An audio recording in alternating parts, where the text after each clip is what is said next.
Hey there. Welcome back, CRYPTID'S Den, wherever you're tuning in from and whatever you've got going on. I hope today's been treating you well.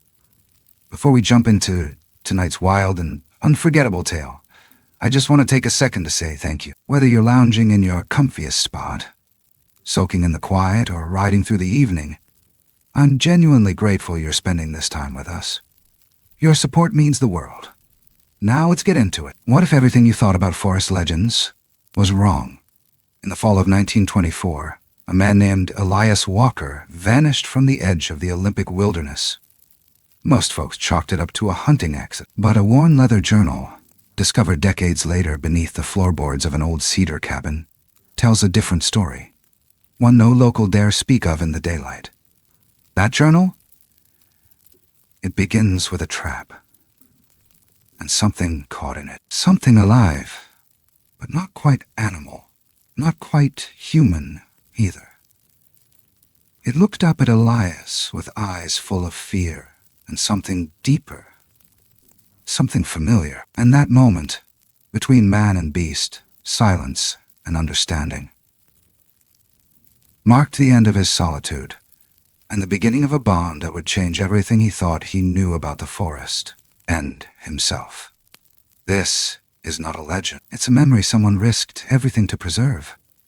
And now, it's time you heard it too. The first time Elias Walker laid eyes on it, the world seemed to pause. It was just past 5 a.m. The cold air bit at his fingers as he trudged through the pine trail, the earth under his boots crackling with early frost. The forest was silent, as it often was before the sun dared to rise. He was checking his traps. Nothing unusual. Rabbits. Sometimes a fox. But that morning, crouched near a large cedar tree at the edge of a shallow ridge, he found something that didn't belong. Not in the forest, not in this world, really. It was small, maybe 3 feet tall, coated in thick black hair, matted in places with mud and blood. Its leg caught in the metal jaws of the trap, twisted unnaturally. And yet its eyes, they were wide, glassy with fear, but unmistakably sentient. Not wild, not feral. They held a kind of pleading Elias hadn't seen since the war. He knew that look. It was the same one the young boys had in the trenches, just before they called out for mothers they'd never see again. He froze, rifle slung across his back, hand half-reaching. Every instinct screamed danger. But something about the creature, the way it clutched its chest, the way its breathing shuddered, cut through his nerves. Slowly, he knelt. The metal of the trap creaked under his gloved hands. The thing didn't move, didn't even flinch.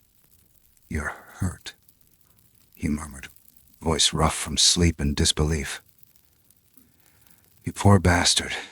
The trap released with a soft click. The creature whimpered, high and breathy, like a child stifling a cry, and pulled its leg close. Elias wrapped it in his coat, ignoring the sharp stink of fear and earth. It didn't resist. It didn't try to run. It just trembled. And from that moment on, the world he'd known began to unravel. They say men who live too long alone in the woods start seeing things. That the silence gets into your blood, makes you believe in ghosts, monsters. Maybe Elias had once believed that too. Until that morning. Until Ash, as he later named the creature, came into his life. Half-starved, half-wild, and entirely impossible. In the days that followed, Elias nursed Ash back to health in his small cabin at the edge of the pines. It wasn't much, just a single room with a wood stove, a cot, and walls that whispered when the wind hit just right. But it was warm, and it was safe. Ash barely made a sound at first, curling up in the corner on a bed of moss and old quilts, eyes always watching. Elias fed it milk, berries, softened meat. He didn't ask what Ash was. He didn't try to explain it, even to himself. The creature trusted him. That was enough. At night, strange sounds began to echo through the trees. Low guttural calls, distant rustling, the occasional thud of something too large for a deer. Elias would lie awake, hand on his rifle, unsure whether to fear or welcome the feeling that they were drawing closer. Then one night, just as the last embers in his stove dimmed to orange, he heard it. Footsteps, deliberate, heavy. They stopped just shy of the clearing, and standing at the edge of the firelight, barely visible between the trees, were 3 tall silhouettes. Ash stirred from his bed, sat up, looked toward them. He didn't run. Neither did Elias. For a long moment, no one moved. Then one of the figures took a slow step forward, not aggressive, not curious either. There was a gravity to it, a kind of ancient caution, like the forest itself was holding its breath. Elias stood, heart in his throat, and gently placed a hand on Ash's shoulder. "It's all right," he said, unsure whether he meant it for Ash or himself. "I have come for you." The figure paused, then let out a low, chest-deep sound, a rumble more felt than heard. And just like that, they vanished. Elias stayed up until dawn, every creak of the cabin making his skin prickle. When morning came, Ash was still there, watching the door, silent, as if waiting for them to return. And they would. Again and again, each time closer. What Elias didn't know, what no one could have known, was that the trap that had caught Ash hadn't just injured a creature. It had bound a promise, one he'd made without words. And now, he wasn't just a man living alone in the woods. He was a witness, a protector. And whether he liked it or not, part of their world, it would be weeks before Elias realized that something had shifted. Not just around him, but inside him. The forest no longer felt like it belonged to him. It pulsed with the presence of something greater, something older. Ash began to heal, following Elias with cautious steps, mimicking his movements. They rarely spoke. How could they? But in those long stretches of silence, something wordless grew. A bond. Then came the hunters. At first it was distant noise, talk in town, strange things in the woods, eyes watching. Tracks too big to be bare. Elias kept to himself, but the look in the barkeep's eyes, the way folks avoided the edge of the forest, it told him the world beyond the pines was waking up to a truth they weren't ready for. And worse, some of them didn't want to understand. They wanted trophies. Proof. A shot worth printing. One evening, as the sun dipped low and painted the cabin in gold, Elias spotted movement just beyond the tree line. Not Ash, not the others. Humans. 3 of them. Armed. Talking low, but not low enough. "Set the traps here, near the ridge. We'll smoke him out if we have to." Elias's blood ran cold. He didn't sleep that night. Instead, he sat at the window, rifle across his lap, watching the woods. Because now, it wasn't just about survival. It was about choosing a side. And Elias Walker had already chosen. The days that followed Ash's rescue moved like fog across the pines. Slow, silent, and full of eyes. Elias kept to himself more than usual, which said a lot, considering he hadn't seen a soul in months before the creature arrived. His traps sat empty for a week. He didn't care. He cooked what little meat he had left and shared it with Ash, breaking jerky into tiny pieces, soaking roots in hot water to soften them. Ash ate from his hand at first, cautious but starving. It was strange how natural it became. The creature, whatever it was, didn't just take to Elias. It watched him, mimicked small movements, tilted its head the same way, shifted when Elias shifted. And those eyes, dark, deep, and old, followed him like they were waiting for something more than food, waiting to see if he was still the man who had opened the trap. Elias had seen animals in pain, even a man or two, but nothing had ever looked at him like Ash did. And when night came and the stove's heat warmed the mossy corner where Ash slept, Elias found himself whispering aloud, not to the creature, just to the silence. Words he hadn't said in years. About the war. About home. About the smell of burning wood that still made his stomach tighten. Ash never spoke. At least, not in any language Elias could understand. But sometimes it made sounds, soft warbles, like a phone's call, or low clicks deep in its throat. And once, just once, it mimicked a sound Elias hadn't meant to make. A sigh, long and tired. It repeated it, softer, as if it understood. Then came the tracks. They appeared one morning just beyond the clearing. Massive, barefooted impressions in the frost-covered mud. Too large for any man. Too clean for any bear. Elias followed them for a few paces into the trees, heart pounding. They circled the cabin, stopped at the window, then vanished into the shadows like smoke. That night, Elias sat by the fire with his rifle across his lap. Ash was restless, pacing in slow arcs near the door, nostrils flaring. The fire popped, throwing light against the log walls. And from somewhere out there, beyond the trees, came a sound, low and mournful.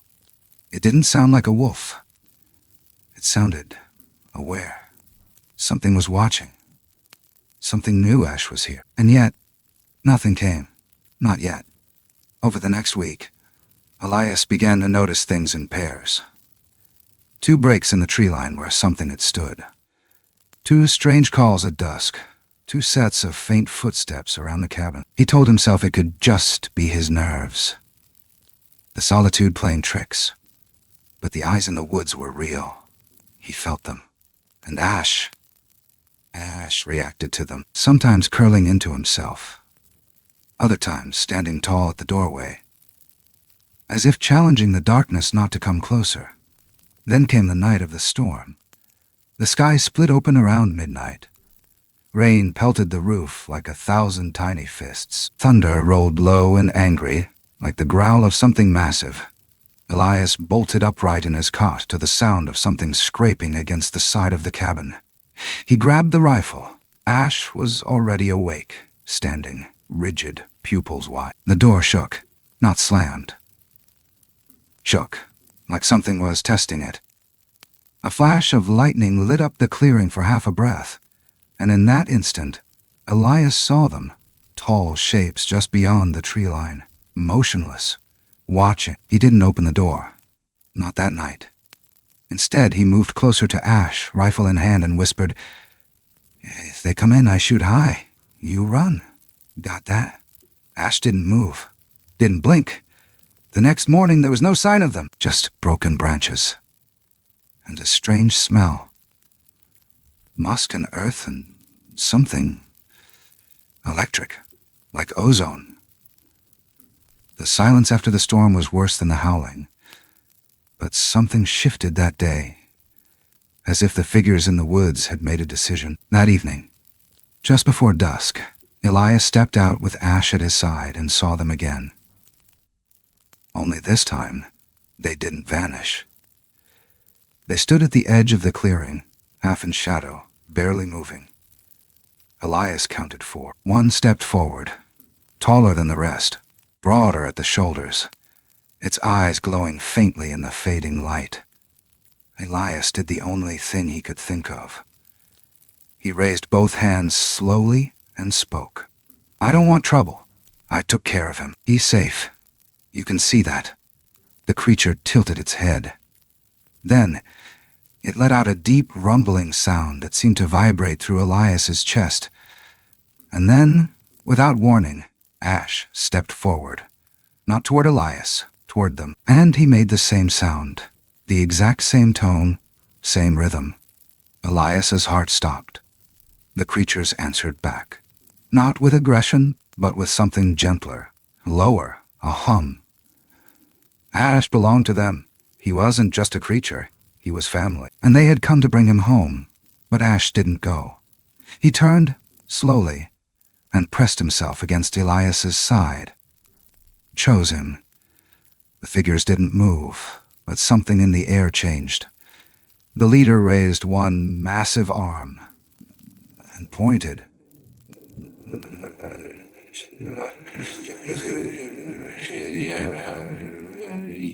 Not at Elias, at the ridge, where the hunters had begun setting traps. They knew. And suddenly, the question wasn't whether Elias could protect Ash. It was whether anyone could protect what was coming next. The forest had been quiet for a century, but now it was watching, waiting.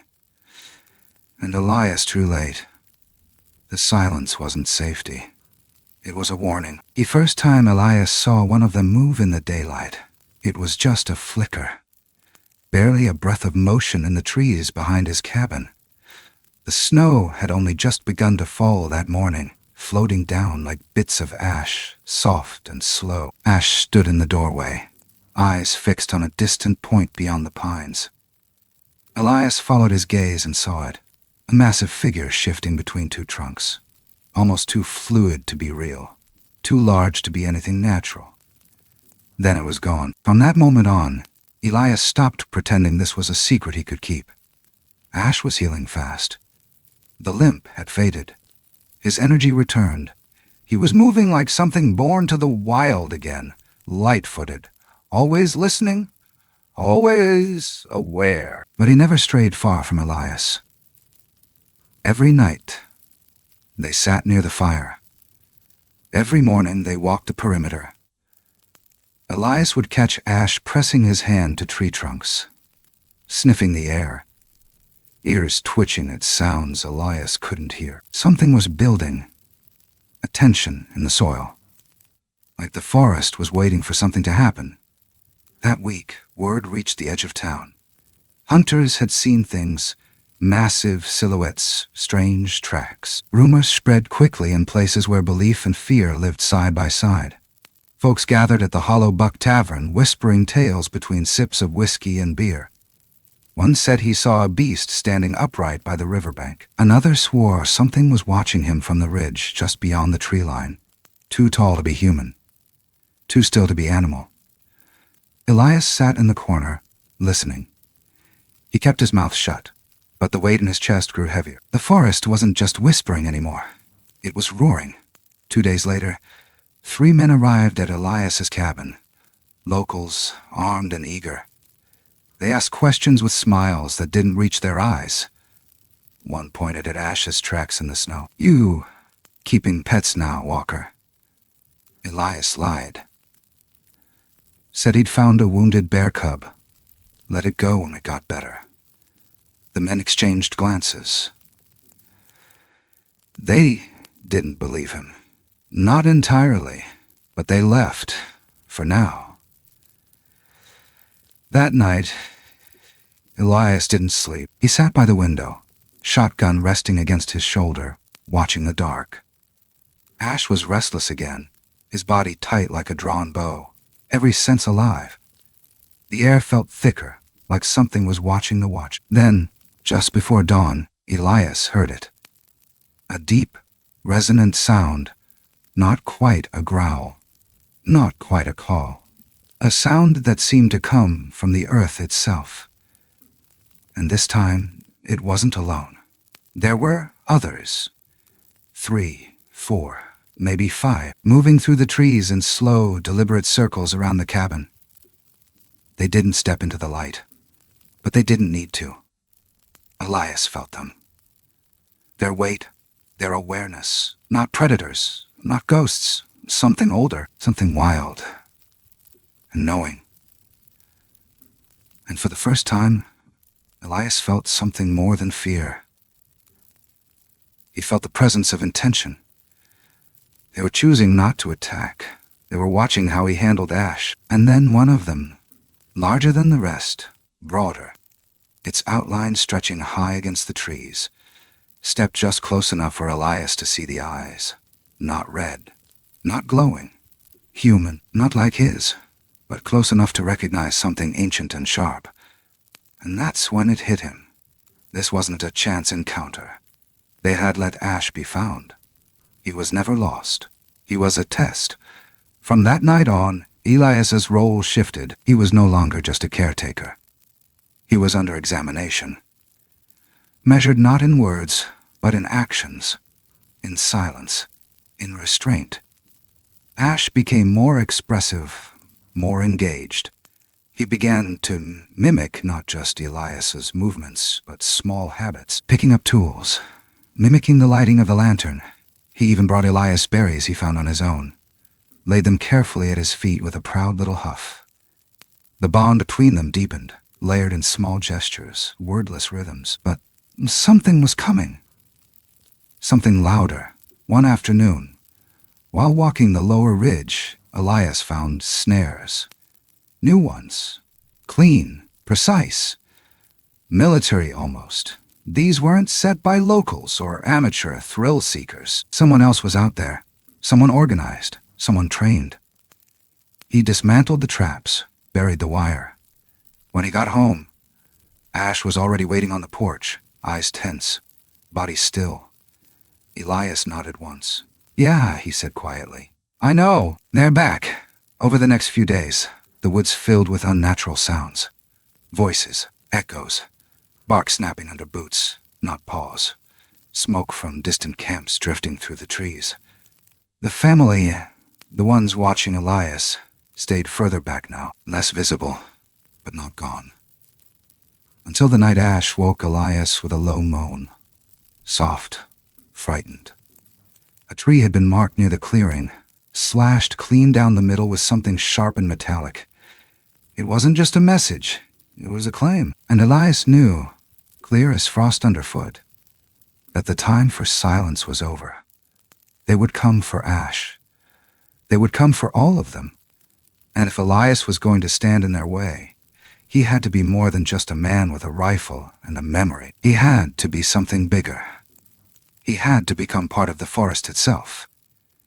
But he didn't know yet what that would cost him.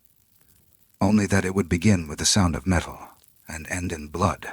Snow fell harder that morning, not the gentle dusting from days before, but thick, weighty flakes that turned the forest into a graveyard of muffled sound and smothered motion. Elias stepped outside just as dawn was breaking, the sky a dull bruised gray, and saw the first clear sign that the line had been crossed. Ash wasn't beside him, not yet, still curled near the embers inside the cabin. But Elias saw it, a snare, cleanly hidden near the base of a red fir. Not his, new. Its wire still held the last breath of human scent, and beside it, an old silver button, torn from a coat. They were closer. Elias disabled the snare and scattered the scent with pine ash. When he returned to the cabin, Ash was already standing, wide-eyed, his chest rising and falling in tight little jerks. Elias didn't say a word. He didn't have to. The boy creature knew. The forest had changed again. The others hadn't shown themselves since the marked tree. Their absence wasn't a retreat. It was a warning, like old spirits receding into the brush before something worse came clawing up from beneath the snow. Elias stayed alert. He didn't sleep more than an hour at a time.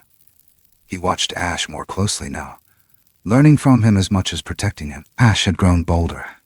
He scouted without prompting. Brought back sticks, berries, even a discarded piece of blue cloth from the trail where the hunters passed through. It smelled of sweat, tobacco, and fear. That evening, as the fire cracked and popped inside, Elias set the last of his bear meat on the skillet. Ash sat nearby, humming low, a pattern, repeating it over and over. Elias listened. At first, it sounded like nonsense, just a series of dull notes. Then he realized it matched the sound the tall one had made that night near the trees. Ash wasn't just remembering it, he was sending it, a call. A moment later, Elias heard a sound from outside. Not a knock, not footsteps. A breath. He opened the door slowly. They were there. All five this time, standing farther back but not hiding. One held something out. Branches twisted and woven like a wreath. Not a threat. A sign. Elias stepped into the cold, his boots crunching over the fresh snow, and took it. That was the first time he spoke directly to them. "I'm not your enemy." No reply. Just eyes. Watching. Waiting. "I didn't ask for this," but I'm not giving him up. One of them moved. The leader stepped forward again, and this time closer than ever before. Elias could see the lines of time in its face. Creases deep as canyons, eyes tired but sharp. A low sound escaped its throat, one Elias felt more than heard. Ash stepped out behind him, his breath visible in the air. He walked past Elias, slowly, deliberately, and hugged the creature's leg.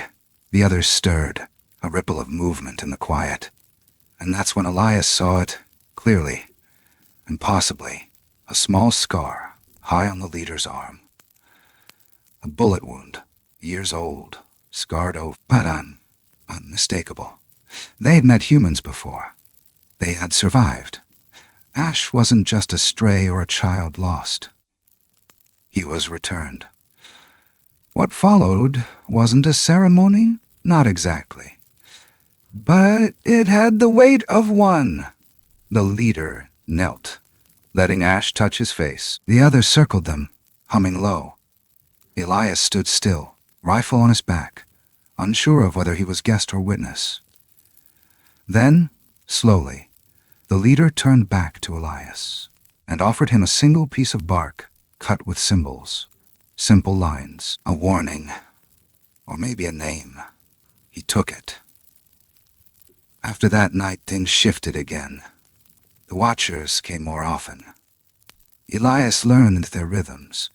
He stayed quiet when they passed. He left offerings, dried meat berries on flat stones outside the cabin. They were always taken, sometimes replaced with herbs he'd never seen. Once, an antler polished smooth like driftwood. Another time, a tuft of white fur tied with twine. The snow kept falling, and so did the hunters. They arrived in greater numbers, 5, then 8. Trucks parked at the edge of the service road, heavy boots trampling the old paths. They carried maps, dogs, radios. They moved in coordinated grids, combing the forest for anything that didn't fit their charts. Elias watched from the ridge, Ash beside him.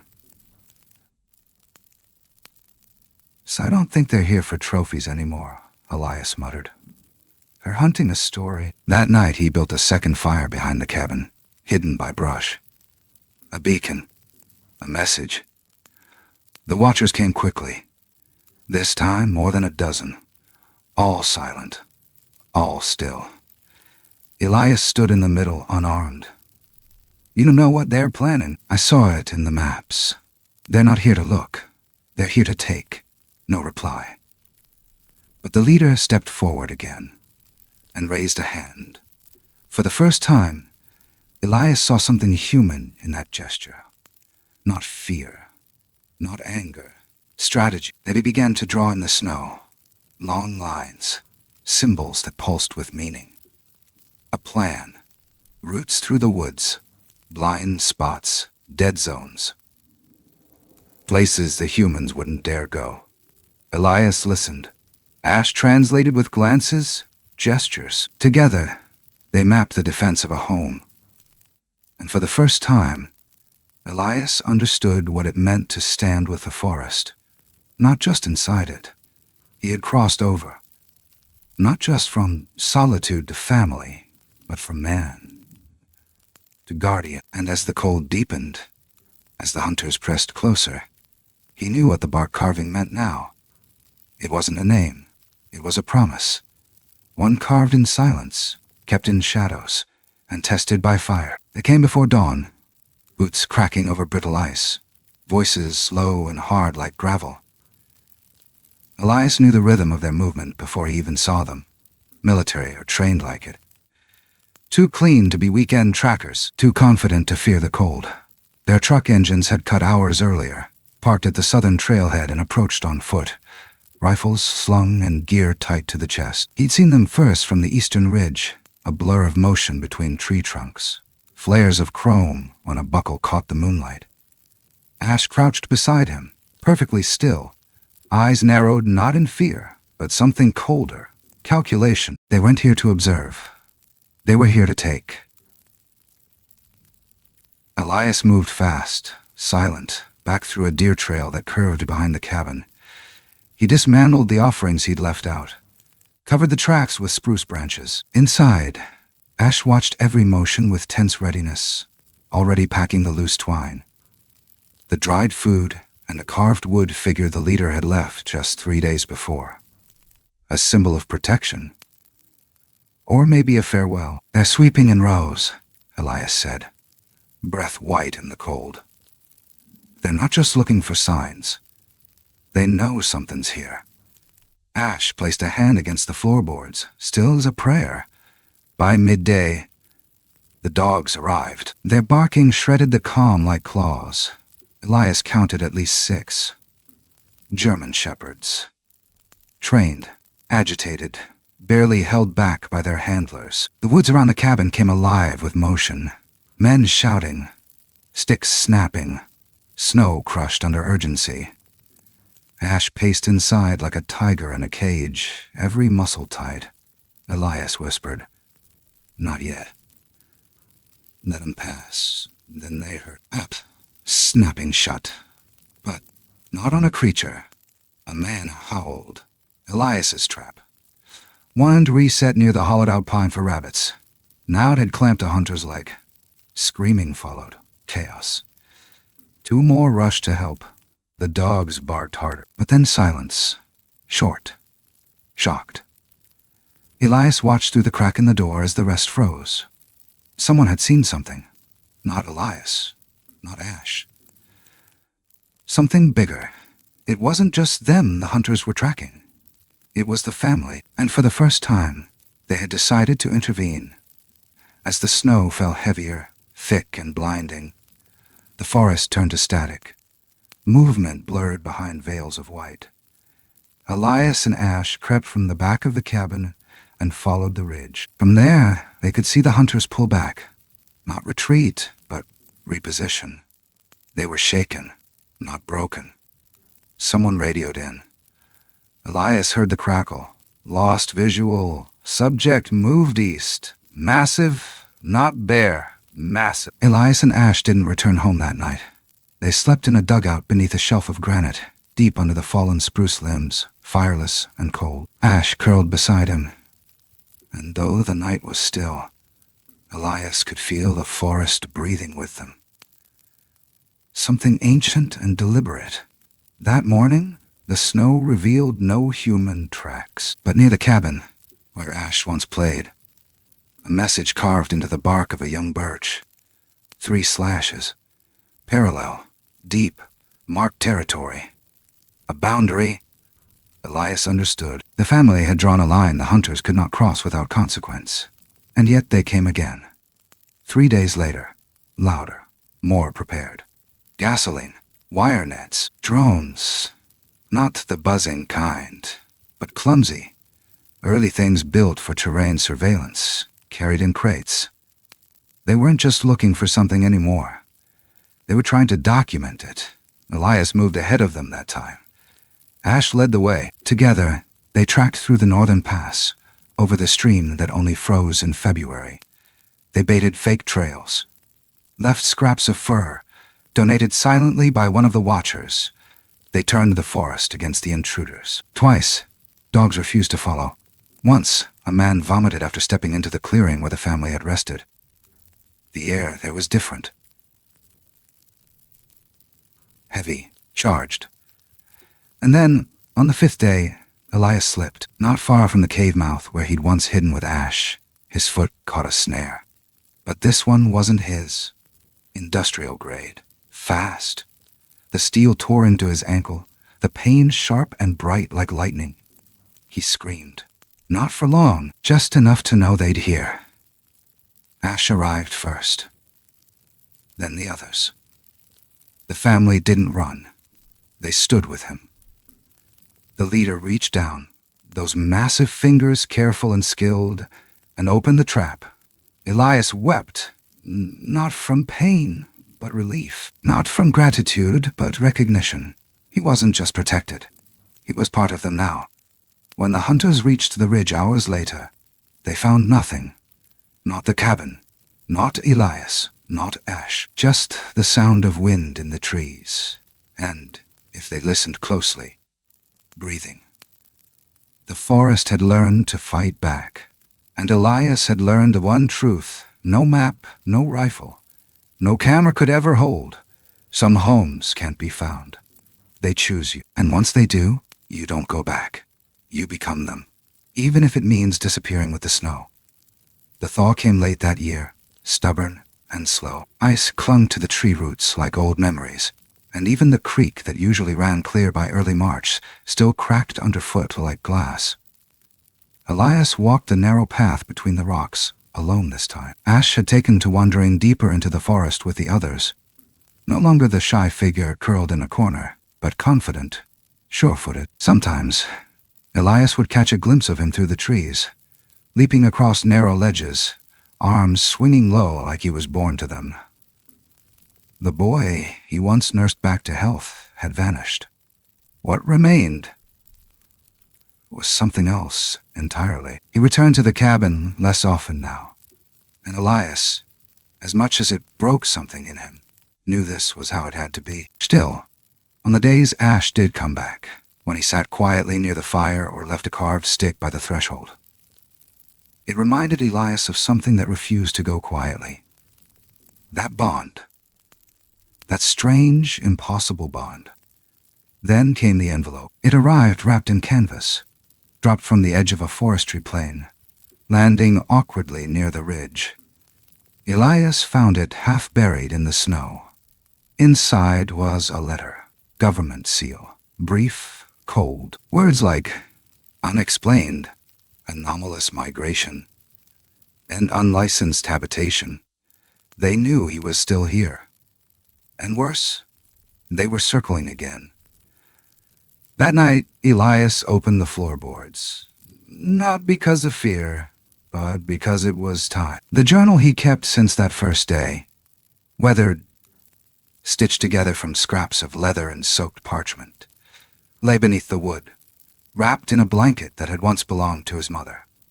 In it, every moment with Ash, the symbols, the sounds, the patterns of the family, their names, not in human language, but sketched in shapes and shadows. Elias flipped through the pages and paused on one, a name, not Ash, a real one, given by the leader. And beside it, something Elias had drawn months before. A circular formation of rocks, hidden beneath the roots of an ancient cedar. He hadn't thought much of it then. A strange curiosity. But now, he had to go back. He left before dawn, alone, carried only a canteen, a rifle, and the journal. The air thickened as he passed beyond the known trails. Birds fell silent. The wind, strange, pulling westward. And then, hours later, he found it again, the stone circle, 10 feet across, embedded in the earth like it had always been there. Moss had crept up the sides, but the shape remained perfect. And at the center, something new. Charcoal, not wood, bones, small, too small. Elias dropped to his knees. His hands hovered, shaking. These weren't human bones, not entirely. And yet, something about the shape of the ribs, the length of the spine. It was close enough to recognize. Someone else had found one of them before. Long before Elias ever stepped foot in these woods, the wind shifted. And for a moment, the smell of cedar was overtaken by something else. Smoke, salt, and time. Elias stood, turned, and saw the figure. Not Ash. The leader, alone, eyes like burned copper. Chest rising slow. And in his hand, a necklace, braided rope, and small bones. The kind worn by family. The creature knelt beside the circle, placed the necklace down, then looked at Elias, not with fear, not with blame, but with the weight of a shared truth. You've lost one before, Elias whispered. Haven't you? The figure said nothing. But Elias understood. They'd trusted a human once, and it had ended in fire. From that point, everything moved faster. Elias returned to the cabin. Ash was waiting. No longer wide-eyed, no longer childlike. His eyes had changed, deeper now. He knew about the circle. Elias didn't ask how. He just said, "They need to leave. All of you." Ash turned, pointed to the trees. Too late. The trucks had returned, this time with flags, drones, teams, not hunters. Extraction. They weren't after legends anymore. They were after truth. And truth was always dangerous. The next hours were chaos. Not loud, not fast, but deliberate, like chess played in shadows. Elias moved the journal to a hollow stump, hidden beneath mud and stone. He burned the spare maps, smeared ash over the doorframes. Ash and 2 others, smaller, likely young, took to the trees, leaving trails that misled. The leader and his mate disappeared into the higher ridges, and Elias, he waited, by the fire, as if nothing had ever happened. The agents arrived just after dark. 2 men, clean-shaved, polite. They asked about animal sightings, trespassers, weather anomalies. Elias said nothing, just poured coffee. One of them saw the scars on his ankle. "You've been living rough," the man said. Elias smiled. "You've no idea. They left, for now." But Elias knew it wouldn't end here, because truth doesn't die in the woods. It waits, it watches, and it remembers who protects it. As the snow began to fall again, Elias sat outside his cabin. Ash appeared beside him, just long enough to leave a carving in his hand. A symbol. The same one on the necklace. The same one by the bones. Then he vanished again, back into the trees. And Elias, for the first time in weeks, breathed deep. Because in that cold, silent forest, he wasn't alone. Not anymore. There's something that happens in a man when he sees the unexplainable with his own eyes. His world, tight, logical, grounded, starts to peel away at the edges, like wallpaper soaking in rain. You don't notice the first bubble, but give it time, and the whole wall buckles.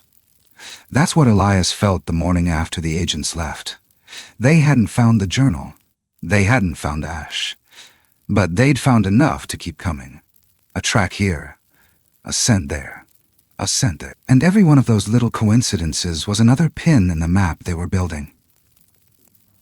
Elias knew what it meant. They were building a case. They weren't just chasing shadows anymore. They wanted a name, so Elias sat down with the journal again.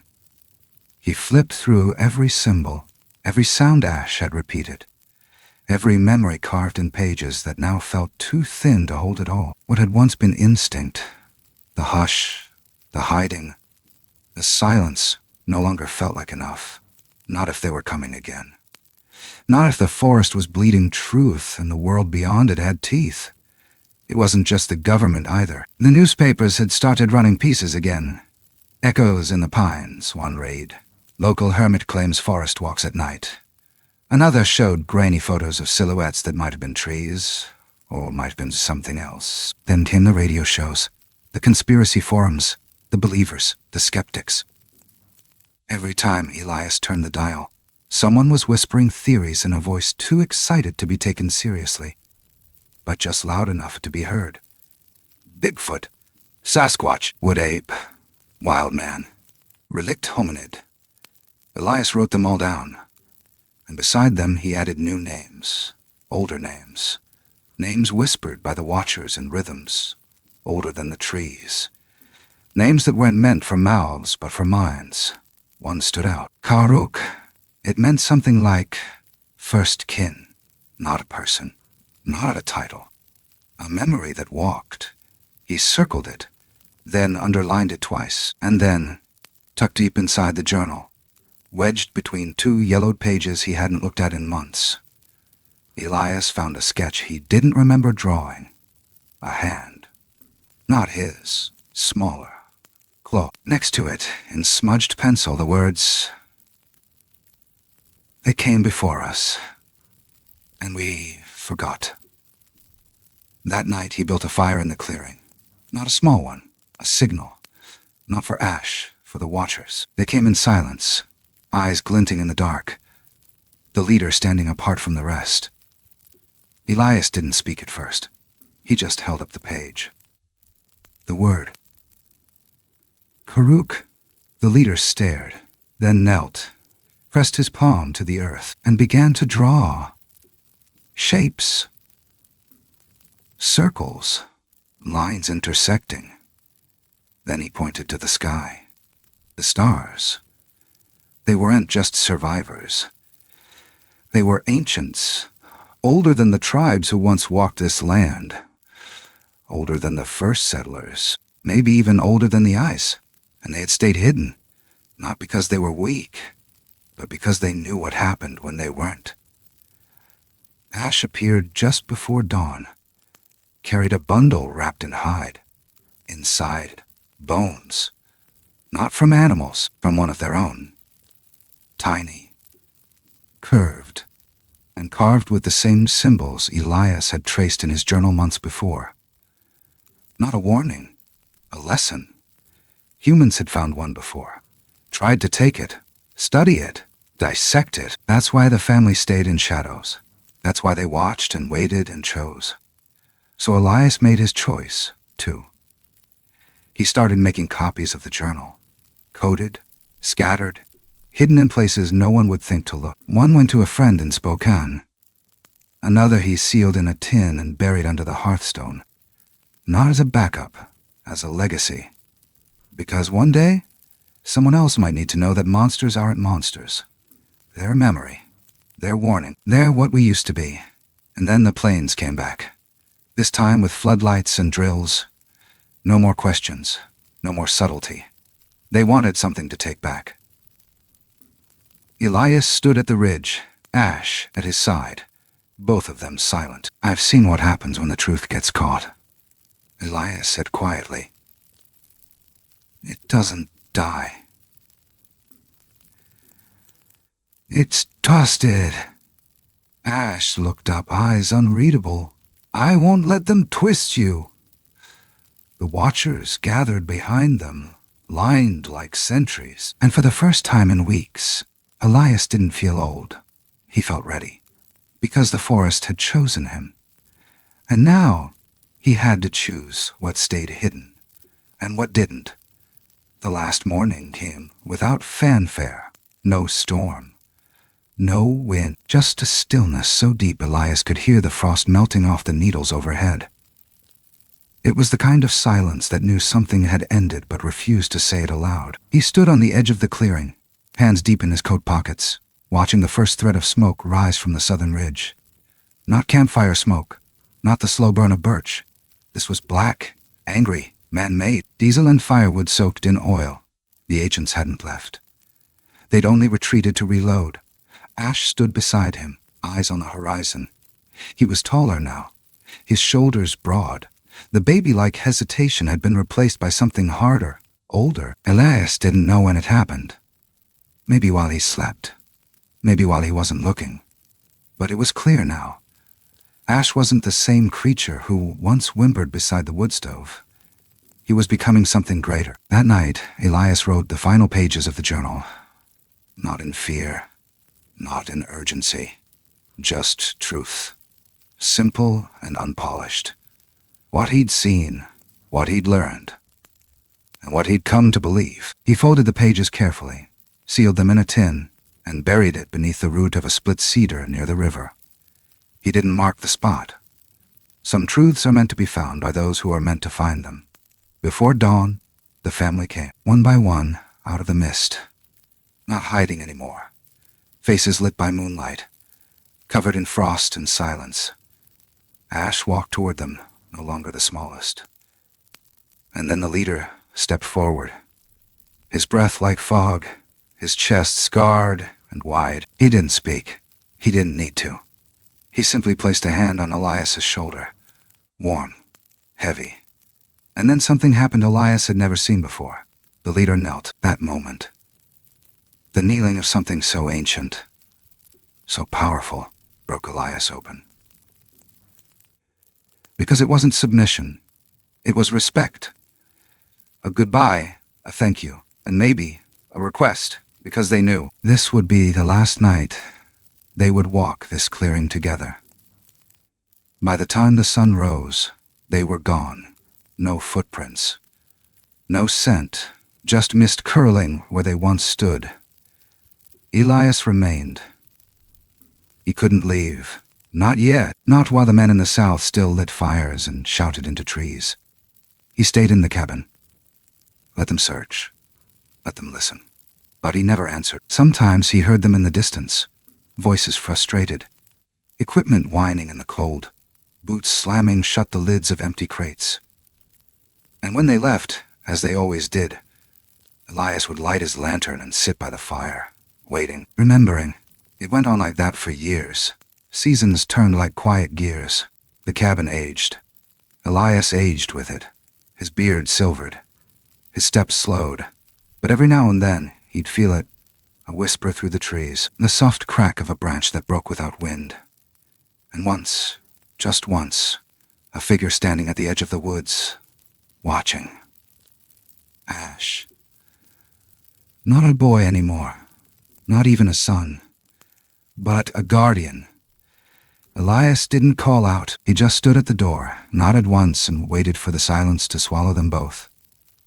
As he grew older, he wrote less. But when he did, the words came like prayer. Some families are born.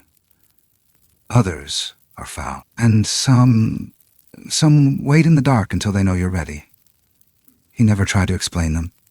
Never tried to prove they were real. Because that wasn't the point. The point was what they gave him. In a world that had long forgotten how to listen, they had heard him. In a forest that swallowed men whole, they had spared him. In a silence no man could ever command, they had shared it, and that, Elias believed, was the rarest thing of all. Years later, when hikers stumbled upon the ruins of the cabin, caved in, half consumed by moss, they found only one thing intact, the hearth. Beneath it, buried in a tin, a journal. Known? Name. No date. Just a single line scratched into the cover. Listen carefully. They're still here. And on quiet nights when the wind is just right and the forest holds its breath, sometimes you can hear them. Breathing. Watching. Waiting. Sometimes the quietest stories leave the loudest echoes. There are places in this world, deep places, wild places, where wonder still breathes, where silence isn't emptiness, but reverence, where not every question demands an answer, and not every shadow should be chased. These are the places untouched by hurry, by hunger, by proof. And in those places, if you sit still long enough, if you listen with more than your ears, you might feel something looking back at you, not with menace, not with fear, but with understanding. We live in a time that often forgets how to wonder. We chase noise. We demand certainty. But there's something sacred in the unknown. Something honest. Maybe we weren't meant to explain every mystery, to solve every riddle, to tame every inch of earth. Maybe some truths were meant to remain unspoken, not to hide, but to belong only to those who are ready to carry them quietly. Because real connection, the kind that doesn't need words, rarely announces itself. It moves in stillness, lives in the space between fear and faith, between protection and trust. It teaches us that not everything different is dangerous. That sometimes what we call other is simply what we've forgotten how to see. The stories we tell ourselves about what lives in the dark say more about us than they do about the dark itself. So tonight, when the wind rises and the trees shift just beyond the porch light, don't be too quick to explain it away. Let yourself know. let yourself not know. Because in that quiet gap between logic and possibility, that's where the old truths breathe, where legends live, where the human heart remembers what it means to feel small in a big world. And be okay with that. And maybe, just maybe, that's where healing begins, in realizing that not everything has to be conquered. Some things simply ask to be respected. Thank you for walking this path with me. Through memory, mystery, and meaning. If this story stirred something in you, let it echo. Share your thoughts in the comments below. I'd love to know what you felt, what you saw in the shadows, what you heard between the lines. And if this journey moved you, consider subscribing. There are more stories waiting, more trails to follow, more whispers in the trees. Until next time, stay curious and listen closely.